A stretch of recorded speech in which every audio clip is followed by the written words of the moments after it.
See it played, main battle area, actions. So one thing I've definitely been forgetting about is looking for suppression. It's definitely something that I've found I have to train my mind to do in this game, but it's pretty significant.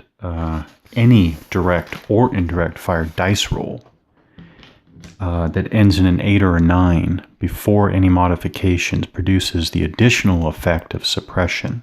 So, yeah, okay. Oops, I just threw it around. I just rolled 88. So 88 would be whatever the combat results table result is, plus suppression.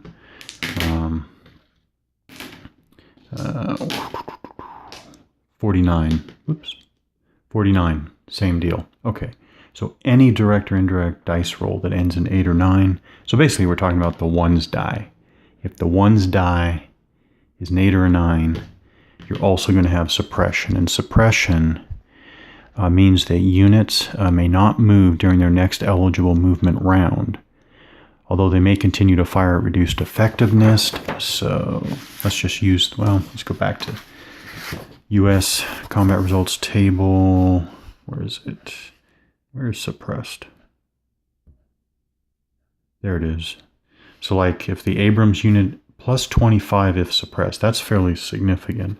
TOW plus 25 if suppressed. M2, M3 Bradley plus 25 if suppressed. Plus 25 is suppressed for the Vulcan. Plus 25 mounted infantry, dismounted infantry. Plus, okay, so it's plus 25 across the board, and that's fairly significant. I will assume it's the same for the Soviets. Yeah, suppressed. Okay, plus 25, which is pretty significant. And then you record the suppression result by placing an odd-even marker indicating when the unit will next be eligible to move. So we're talking about rounds. So let's use an example. If a U.S. unit is suppressed during the first simultaneous fire step of the first round, then it would not be eligible to move until its movement step in the second round. So you'd put an even marker on. So, and I'll say, as with, it seems like a good number of the things going on in main battle area, you just have to see and you have to practice to kind of see it. But what we're talking about is in round number 1, this, we'll say this U.S. Abrams tank unit is suppressed.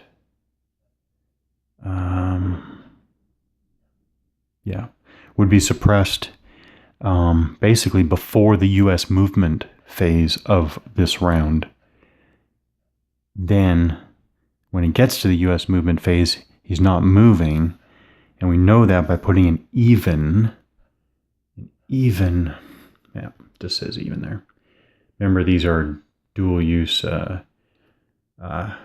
markers according to how they're oriented. So I'm always orienting in this game, top of the unit for the marker. This is an even marker, not an I marker. Okay, so you put the even marker on the Abrams unit there to show that.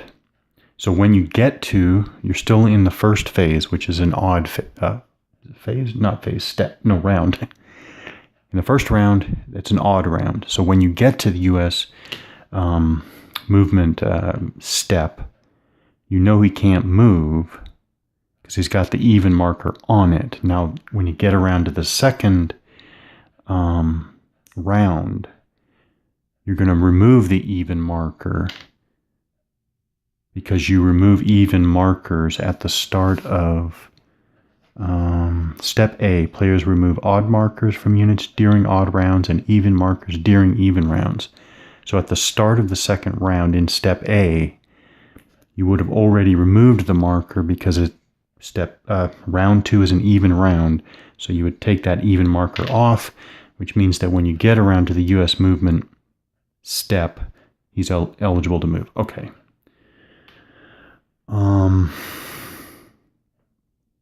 What else? That was suppression. And then I guess I'm not sure if I remembered to have this Soviet unit go into defilade. I just don't know if I remembered or not, so I'm not going to do it. But I need to remember to put him in defilade if he doesn't move for another round. So that's that stack there, that unit there. All right, few remarks. These are, I'm playing with 1 platoon per square, but stacking is, one thing I remember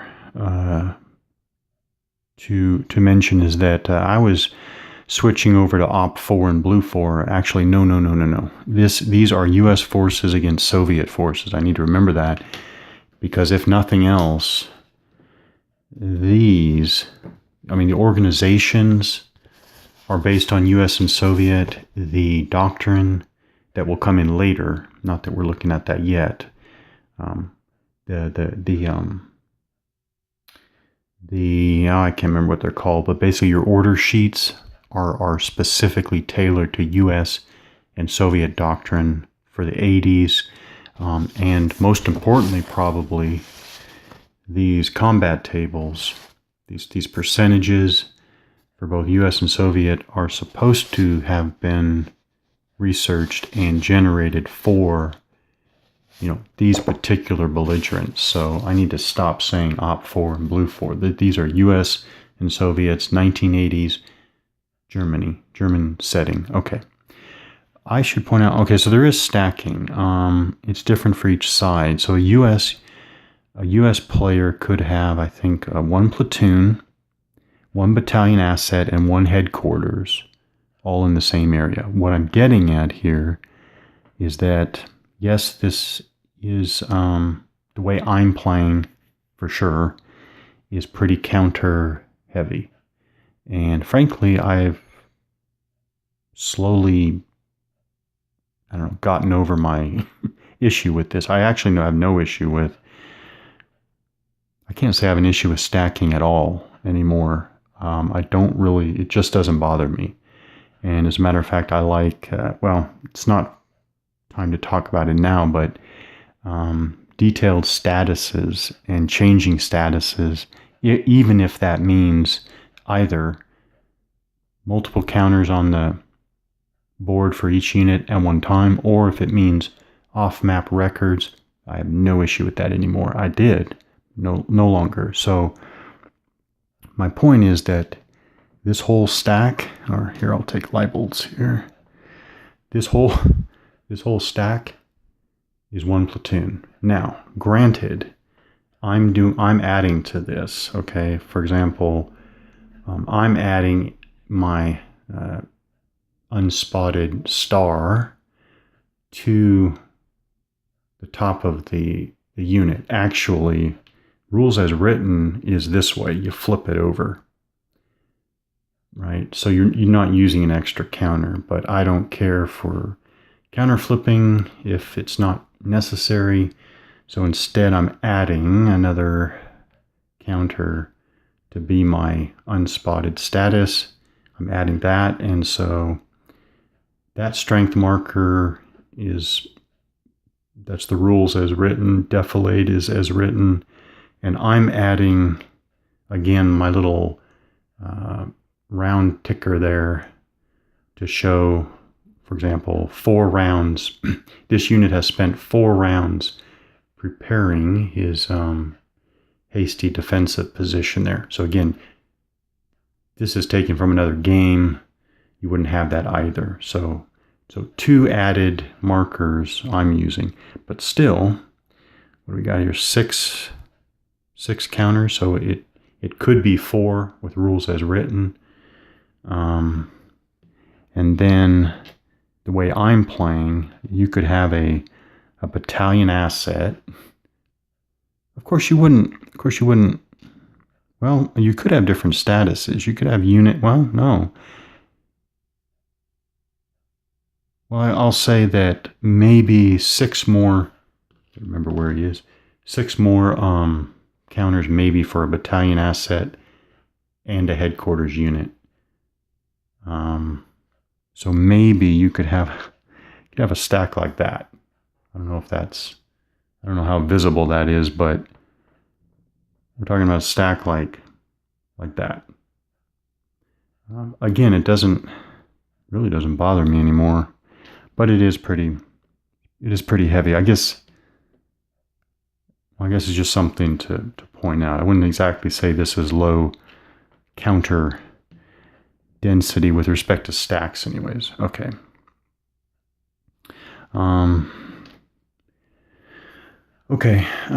So the U.S.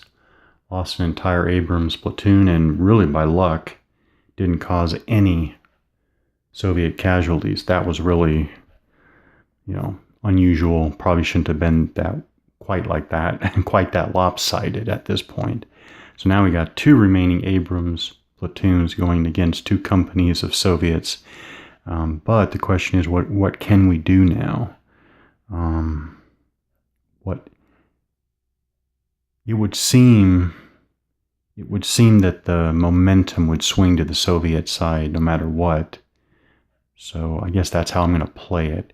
We're going to pick up with the Soviet drive west.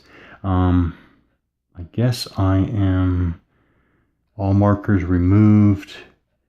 So we're going to the 3rd round.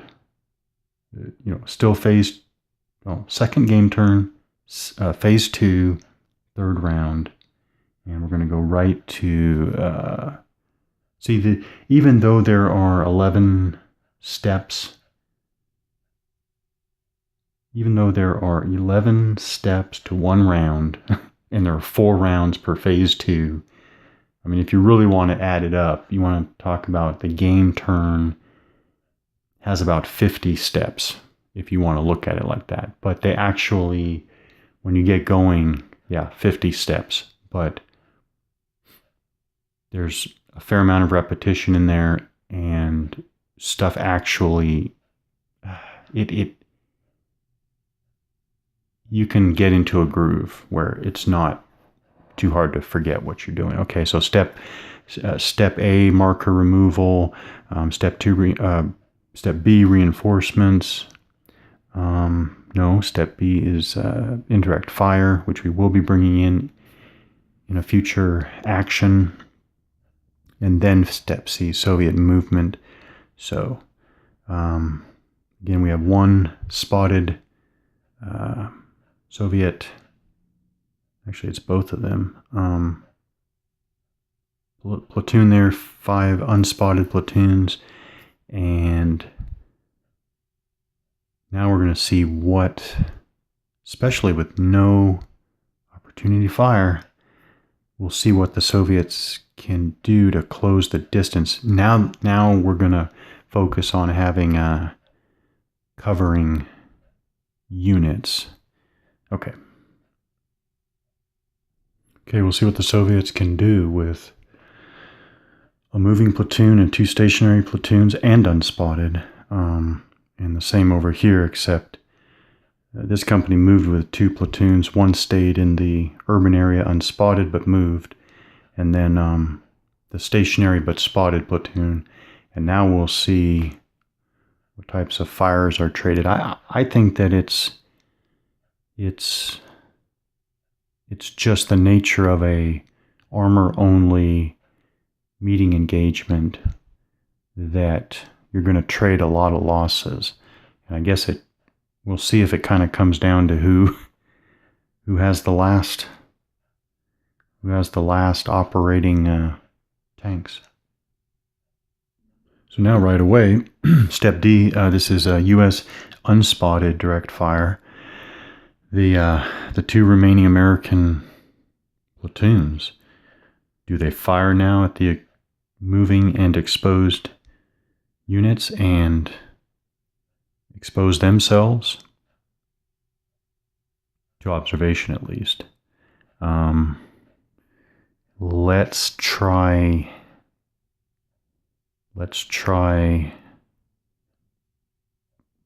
both options, I guess. This platoon will fire, and this platoon will hold its fire and stay unspotted. So we will. So for this step D, we will fire mark. There it is. We'll fire. Declare the target. By the way, you declare the target as you identify will fire units, right? So allocate non-missile direct fires by unspotted units by placing will fire markers and identify target. We only have one here, so now the unit will fire and losses will be assessed now first. Okay, I'll do everything in order, so we'll see what the resolution of this is. I don't even know what to say. I think this is the second 100 in this one action. There it is, +10 for a moving target, moving T-80s. 110, that is 0 kills. Okay. Wow. Okay, next the unit becomes unspotted, and then we switch will fire to fired. I as far as I know, they, still in defilade, which makes sense. And as far as I know, they're still working away on their hasty fighting position. One thing I'll say, though, is that I'm thinking now that maybe the U.S. player, the Soviet tank platoon can't get to them in one movement step. And so I wonder if that platoon shouldn't have held its fire, remained unobserved, and get a very close range attack. Yeah, but anyways, that is that. Completely ineffective. So now we go on.